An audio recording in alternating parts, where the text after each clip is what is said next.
নমস্কাৰ বন্ধু বান্ধৱীসকল, মই এটা নতুন ভিডিঅ'লৈ আপোনালোকক পুনৰবাৰ স্বাগতম জনাইছোঁ। ৰংচালৰ সম্প্ৰচাৰিত হৈ থকা সূৰুযমুখী ধাৰাবাহিকখনৰ পৰ্ব বৰ্তমান মুকলি হৈছে। আপোনালোকে যদি সূৰুযমুখী ধাৰাবাহিকখন চাই ভাল পায় তেনেহ'লে ভিডিঅ'টোত এটা লাইক কৰি আমাৰ চেনেলটো ছাবস্ক্ৰাইব কৰি ল'ব। এনেকুৱা ধৰণৰ আপডেটসমূহ পাই থাকিবলৈ সূৰুযমুখী ধাৰাবাহিকখনৰ আজিৰ খণ্ডিত দেখিবলৈ পাব আদ্যাৰ বাৰ্থডেৰ বাবে ককাক আজি আদ্যাহঁতক লগ ধৰিবলৈ আদ্যাহঁতৰ ৰুমলৈ আহি থাকিব আৰু ককাকে কেতিয়া যে নাতিকেইটাৰ মুখখন দেখা পাম, নাতিকেইটাৰ মুখখন দেখা পালে মোৰ সকলোবোৰ ভাগৰ নোহোৱা হৈ যাব বুলি ককাকে চিন্তা কৰি আহি থাকিব। আনফালে আজিৰ খণ্ডিত আদ্যাই পঢ়ি থাকিব আৰু গুণু আৰু জীৱে আদ্যাৰ ওচৰলৈ আহি আজি তোমাৰ বাৰ্থডে, গতিকে তুমি আজি পঢ়িব নালাগে, আজি আমি এনজয় কৰিব লাগিব বুলি আদ্যাক আগত ক'ব। আৰু তেতিয়া আদ্যাই মোৰ মা বাবা নাই যদি মই সকলোবোৰ সপোন পূৰণ কৰিব লাগিব, গতিকে মই পঢ়িব লাগিব বুলি গুণুৰ আগত ক'ব।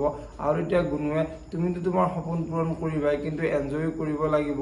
আৰু তেতিয়া জীৱে আমি চান্সটো পাইছোঁ, গতিকে আজি চান্সটো নেহেৰুৱা বুলি আদ্যা আৰু গুণু আৰু জীৱে পাৰ্টি কৰি থাকোঁতে ককাক আহি পাব।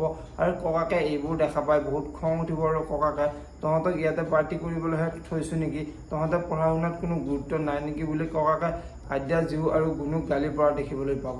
যদিহে আপোনালোকে সূৰুযমুখী ধাৰাবাহিকখন চাই ভাল পায় তেনেহ'লে ভিডিঅ'টোত এটা লাইক কৰি আমাৰ চেনেলটো ছাবস্ক্ৰাইব কৰি ল'ব। এনেকুৱা ধৰণৰ আপডেটসমূহ পাই থাকিবলৈ ধন্যবাদ।